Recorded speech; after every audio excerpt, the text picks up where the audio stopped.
మన యేసుకి చెందునుగాక. నేనేమై ఉన్నానో, ఎక్కడున్నానో, ఏ పరిస్థితుల్లో, ఏ స్థితిగతుల్లో ఉన్నానో అది కేవలం యేసుని కృపను బట్టి అని గర్వంగా చెప్తున్నాను. హల్లెలూయా.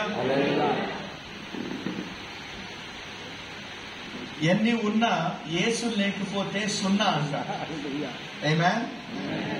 ఎవరెన్ని మాట్లాడినా నేను నేర్చుకున్నది ఏంటంటే, యేసు ప్రభు వారు రాకపోతే కొంచెం తగ్గిమో, కొంచెం ఇందాక బాగానే ఉన్నాడు. యేసు ప్రభు వారు రాకపోతే మన స్థితి ఏమయ్యేదో కదా. ఆయన ఈ లోక రక్షకుడు. హల్లెలూయా. లోకాన్ని రక్షించాడు, మనందరి కొరకు వెల చెల్లించాడు. మన స్థానము ఆయన తీసుకొని ఆయన స్థానము మనకిచ్చాడు.